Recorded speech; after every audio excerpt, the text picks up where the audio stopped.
ಎಲ್ಲರಿಗೂ ನಮಸ್ತೆ. ಭಾಷಾಜ್ಞಾನ ಯೂಟ್ಯೂಬ್ ಚಾನಲ್ಗೆ ಸ್ವಾಗತ. ಟುಡೇಸ್ ವಿಡಿಯೋ ರಿಲೇಟಿಂಗ್ ಟು ವಿಶೇಷಣಗಳು, adjectives. Okay, you can check my playlist noun, verb and adjectives. If you want more videos relating to noun, verb and adjectives, you can check my playlist under the playlist name noun, verb, adjectives. ನಾಮಪದ, ಕ್ರಿಯಾಪದ ಮತ್ತು ವಿಶೇಷಣಗಳು. So adjective ಅಲ್ಲಿ ಇಲ್ಲಿ ನೋಡ್ಕೊಳ್ಳಿ, ಗುಣವಾಚಕ ವಿಶೇಷಣಗಳು. Okay, ಗುಣವಾಚಕ means words that describe the qualities of nouns. ಅಂದ್ರೆ ಒಬ್ಬ ವ್ಯಕ್ತಿಯ ಡಿಸ್ಕ್ರೈಬ್ ಮಾಡುದು, ಕ್ವಾಲಿಟಿಯನ್ನು ಡಿಸ್ಕ್ರೈಬ್ ಮಾಡಿದ್ರೆ ಅದು ಗುಣವಾಚಕ ವಿಶೇಷಣ.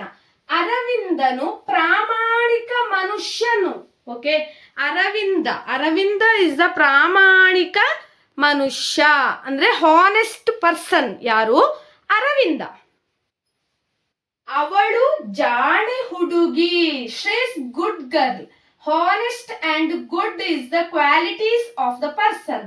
ಸೊ ದಿಸ್ ಇಸ್ ಕಾಲ್ಡ್ ಗುಣವಾಚಕ ವಿಶೇಷಣ. ಸೆಕೆಂಡ್ ಒನ್, ಸಂಖ್ಯಾವಾಚಕ ವಿಶೇಷಣಗಳು means numbers of the objects.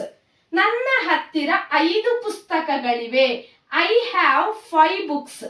ನನ್ನ ಹತ್ತಿರ 7 ಪೆನ್ಸಿಲ್ಗಳಿವೆ. I have 7 pencils.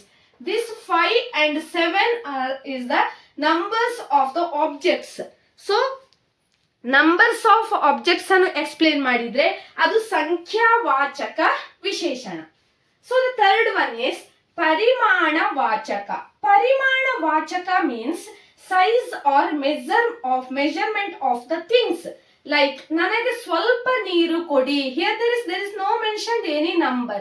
So not mentioned any number. So ನನಗೆ ಸ್ವಲ್ಪ ನೀರು ಕೊಡಿ. Give me some water.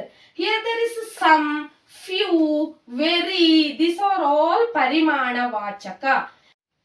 Underlined word is ಪರಿಮಾಣವಾಚಕ.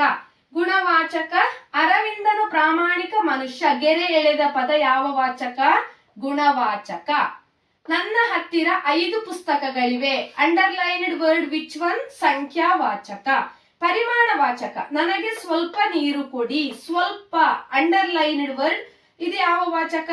ಪರಿಮಾಣವಾಚಕ. ಈ ತರ ಇದು 1 ಮಾರ್ಕಿಗೆ, 2 ಮಾರ್ಕಿಗೆ, ಕೆಲವೊಮ್ಮೆ 3 ಮಾರ್ಕಿಗೆ ಕೂಡ ಬರುವಂತಹ ಪ್ರಶ್ನೆ. ಆಫ್ಟರ್ 8th ಗ್ರೇಡ್ ಅಂದ್ರೆ 8, 9, 10ನೇ ಕ್ಲಾಸಿಗೆ ತುಂಬಾ ಇಂಪಾರ್ಟೆಂಟ್ ಆಗಿರ್ತದೆ ಇದು. For other videos you can check my playlist and scroll down like nouns, verbs and adjectives under the playlist name. Thank you for watching. Subscribe, please share it maximum.